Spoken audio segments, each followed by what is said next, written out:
بسم الله الرحمن الرحيم. الحمد لله الذي أنزل على عبده الكتاب ولم يجعل له عوجا قيما لينذر بأسا شديدا من لدنه ويبشر المؤمنين الذين يعملون الصالحات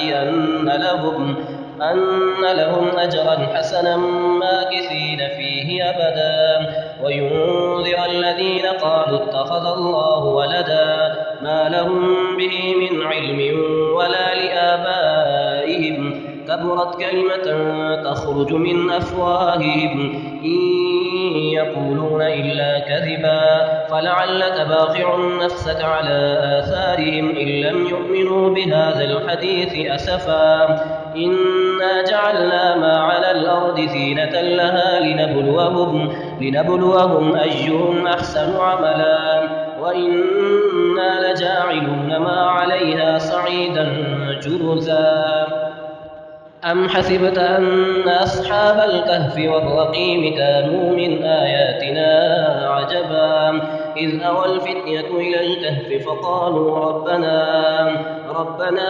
آتنا من لدنك رحمة وهيئ لنا من أمرنا رشدا فضربنا على آذانهم في الكهف سنين عددا ثم بعثناهم لنعلم أي الحزبين أحصى لما لبثوا أمدا نحن نقص عليك نبأهم بالحق إنهم فتية آمنوا بربهم وزدناهم هدى وربطنا على قلوبهم إذ قاموا فقالوا ربنا رب السماوات والأرض لن ندعو من دونه إلها لقد قلنا إذا شططا هؤلاء قوم اتخذوا من دونه آلهة لولا يأتون عليهم بسلطان بين فمن أظلم ممن افترى على الله كذبا وإذ اعتزلتموهم وما يعبدون إلا الله فأووا إلى الكهف ينشر لكم ربكم من رحمته ويهيئ لكم من أمركم مرفقا وترى الشمس إذا طلعت تزاور عن كهفهم ذات اليمين وإذا غربت تقرضهم ذات الشمال وهم في فجوة منه ذلك من آيات الله من يهد الله فهو المهتد ومن يضلل فلن تجد له وليا مرشدا وتحسبهم أيقاظا وهم رقود ونقلبهم ذات اليمين وذات الشمال وكلبهم باسط ذراعيه بالوصيد لو اطلعت عليهم لوليت منهم فرارا ولملئت منهم رعبا وكذلك بعثناهم ليتساءلوا بينهم قال قائل منهم كم لبثتم قالوا لبثنا يوما أو بعض يوم قالوا ربكم أعلم بما لبثتم فابعثوا أحدكم بورقكم هذه إلى المدينة فلينظر أيها أزكى طعاما فليأتكم برزق منه وليتلطف ولا يشعرن بكم أحدا إنهم إن يظهروا عليكم يرجموكم أو يعيدوكم في ملتهم ولن تفلحوا إذا أبدا وكذلك أعثرنا عليهم ليعلموا أن وعد الله حق وأن الساعة لا ريب فيها إذ يتنازعون بينهم أمرهم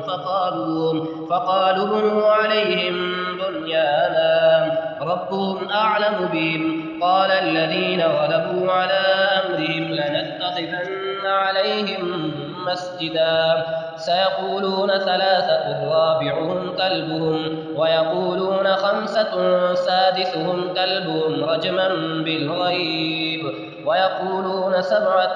وثامنهم كلبهم قل ربي ربي أعلم بعدتهم ما لم يعلمهم إلا قليل فلا تمار فيهم إلا مراء ظاهرا ولا تستفت فيهم منهم أحدا ولا تقولن لشيء إني فاعل ذلك غدا إلا أن يشاء الله واذكر ربك إذا نسيت وقل عسى أن يهديني ربي ليقرب من هذا رشدا ولبثوا في كهفهم 300 سنين وازدادوا 9 قل الله أعلم بما لبثوا له غيب السماوات والأرض أبصر به وأسمع ما لهم من دونه من ولي ولا يشرك في حكمه أحدا واتل ما أوحي إليك من كتاب ربك لا مبدل لكلماته ولن تجد من دونه ملتحدا واصبر نفسك مع الذين يدعون ربهم بالغداة والعشي يريدون وجهه ولا تعد عيناك عنهم تريد زينة الحياة الدنيا ولا تطع من أغفلنا قلبه عن ذكرنا واتبع هواه وكان أمره فرطا وقل الحق من ربكم فمن شاء فليؤمن ومن شاء فليكفر إنا أعتدنا للظالمين نارا أحاط بهم سرادقها وإن يستغيثوا يغاثوا بماء كالمهل يشفي الوجوه بئس الشراب وساءت مرتفقا إن الذين آمنوا وعملوا الصالحات إنا لا نضيع أجر من أحسن عملا أولئك لهم جنات عدن تجري من تحتهم الأنهار يحلون فيها من أساور من ذهب ويلبسون ثيابا خضرا من سندس واستبرق متكئين فيها على الأرائك نعم الثواب وحسنت مرتفقا واضرب لهم مثل الرجلين جعلنا لأحدهما جنتين من أعناب وحففناهما بنخل وجعلنا بينهما زرعا كلتا الجنتين آتت أكلها ولم تظلم منه شيئا وفجرنا خلالهما نهرا وكان له ثمر فقال لصاحبه وهو يحاوره وأنا أكثر منك مالا وأعز نفرا ودخل جنته وهو ظالم لنفسه قال ما أظن أن تبيد هذه أبدا وما أظن الساعة قائمة ولئن رددت إلى ربي لأجدن خيرا منها منقلبا قال له صاحبه وهو يحاوره وكفرت بالذي خلقك من تراب ثم من نطفة ثم سواك رجلا لكن هو الله ربي ولا أشرك بربي أحدا ولولا إذ دخلت جنتك قلت ما شاء الله لا قوة إلا بالله إن ترني أنا أقل منك مالا وولدا فعسى ربي أن يؤتيني خيرا من جنتك ويرسل عليها حسبانا من السماء فتصبح صعيدا زلقا أو يصبح ماؤها غورا فلن تستطيع له طلبا وأحيط بثمره فأصبح يقلب كفيه على ما أنفق منها وهي خاوية على عروشها ويقول يا ليتني لم أشرك بربي أحدا ولم تكن له فئة ينصرونه من دون الله وما كان منتصرا ناصرا. هنالك الولاية لله الحق، هو خير ثوابا وخير عقبا. واضرب لهم مثل الحياة الدنيا كماء أنزلناه من السماء فاختلط به نبات الأرض فأصبح هشيما تذروه الرياح، وكان الله على كل شيء مقتدرا. المال والبنون زينة الحياة الدنيا، والباقيات الصالحات خير عند ربك ثوابا وخير أملا. ويوم نسير الجبال وترى الأرض بارزة وحشرناهم فلم نغادر منهم أحدا. وعرضوا على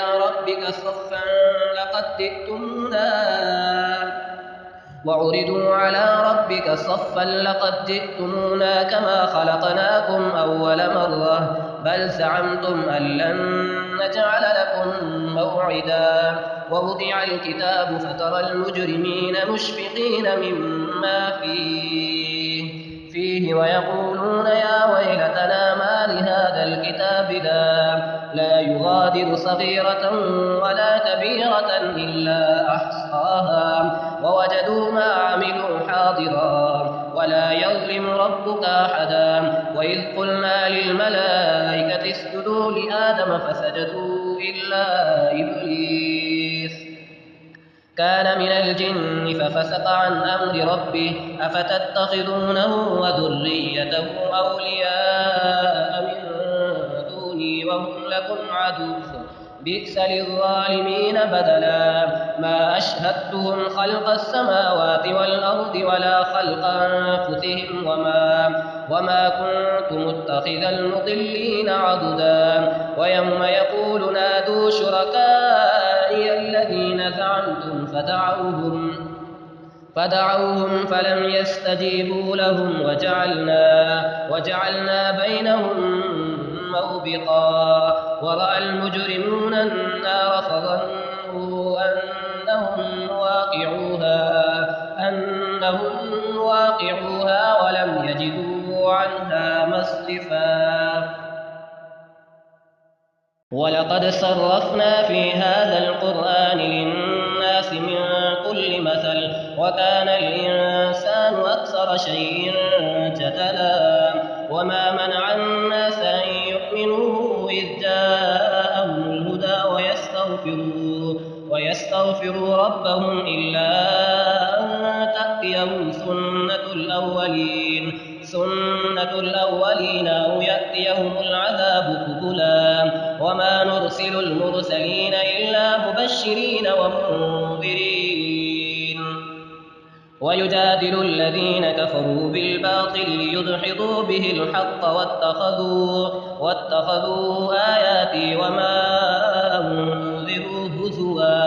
ومن أظلم ممن ذكر بآيات ربه فأعرض عنها ونسي ما قدمت يداه. إنا جعلنا على قلوبهم أكنة أن يفقهوه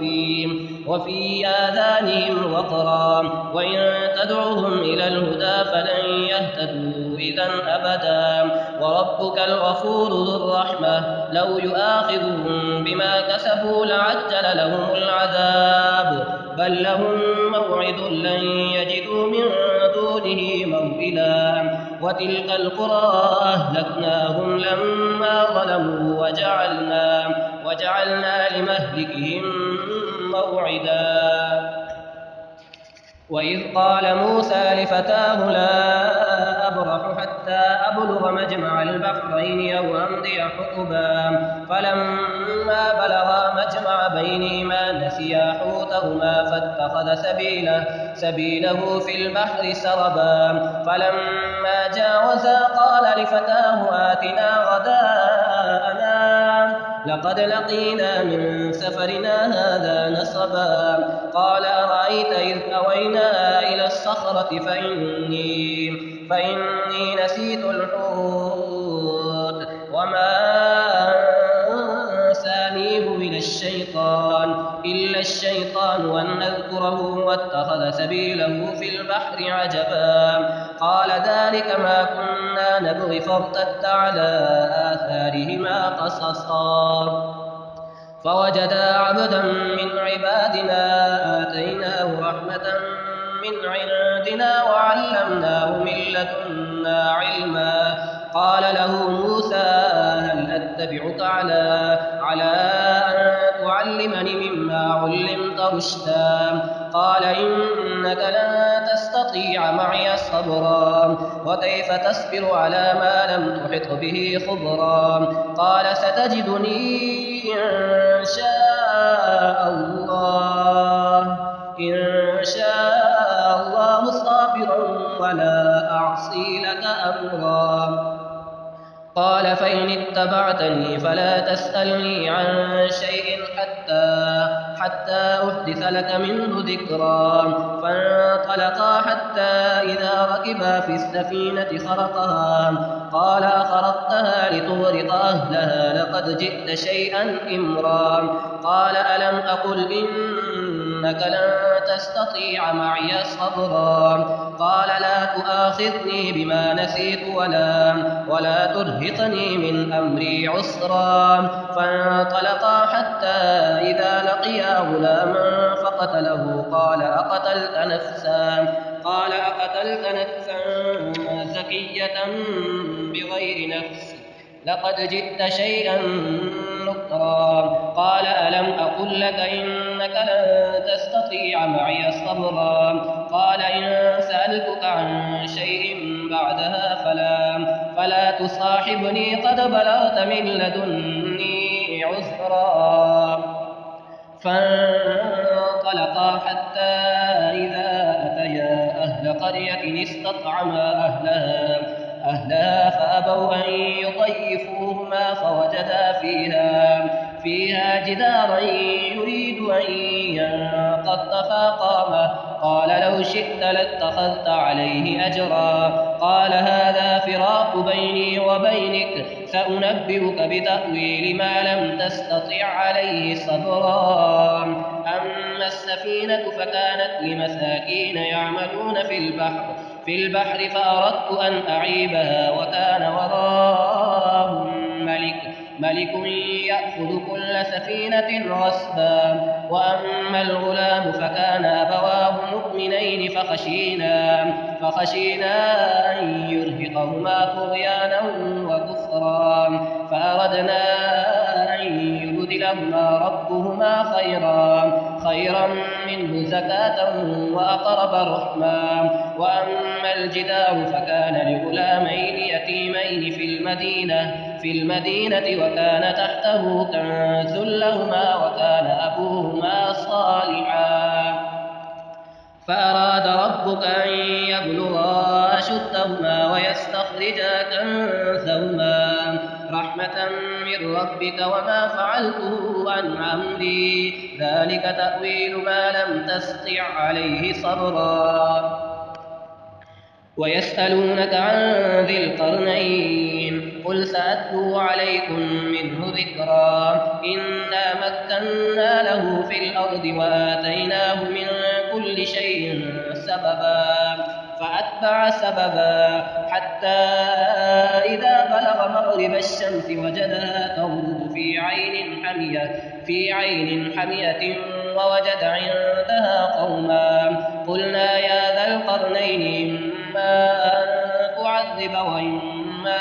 أن تتخذ فيهم حسنا قال أما من ظلمك فسوف نعذبه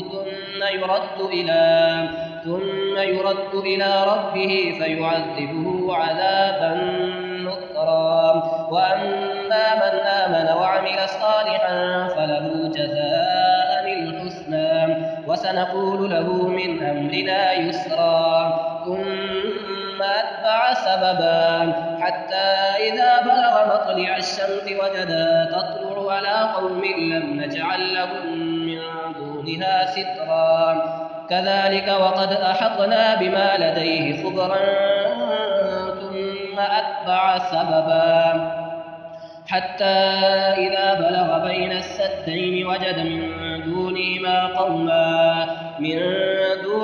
قوما لا يكادون يفقهون قولا. قالوا يا ذا القرنين إن يأجوج ومأجوج مفسدون في الأرض فهل نجعل لك خرجا على أن تجعل بيننا وبينهم سدا. قال ما مكني فيه ربي خير فأعينوني بقوة أجعل بينكم وبينهم ردما. آتوني زبر الحديد حتى إذا ساوى بين الصدفين قال انفخوا حتى إذا جعله نارا قال آتوني أفرغ عليه قطرا. فما استطاعوا أن يظهروه وما استطاعوا له نقبا. قال هذا رحمة من ربي فإذا جاء وعد ربي جعله دكاء وكان وعد ربي حقا. وتركنا بعضهم يومئذ يموج في بعض ونفخ في الصور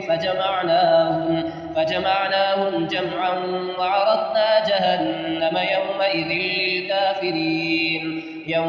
للكافرين عرضا. الذين كانت أعينهم في غطاء عن ذكري وكانوا لا يستطيعون سمعا. أفحسب الذين كفروا أن يتخذوا عبادي من دوني أولياء. إنا أعتدنا جهنم للكافرين نزلا. قل هل ننبئكم بالأخسرين أعمالا الذين ضل سعيهم في الحياة الدنيا وهم يحسبون أنهم يحسنون صنعا. أولئك الذين كفروا بآيات ربهم ولقائه فحبطت أعمالهم فلا نقيم لهم يوم القيامة وزنا. ذلك جزاؤهم جهنم بما كفروا واتخذوا آياتي ورسلي هزوا. إن الذين آمنوا وعملوا الصالحات كانت لهم جنات الفردوس نزلا خالدين فيها لا يبغون عنها حولا. قل لو كان البحر مدادا لكلمات ربي لنفد البحر قبل أن تنفذ كلمات ربي ولو جئنا بمثله مددا. قل إنما أنا بشر مثلكم يوحى إلي أنما إلهكم إله واحد. فمن كان يرجو لقاء ربه فليعمل عملا صالحا ولا يشرك بعبادة ربه أحدا. صدق الله العلي العظيم.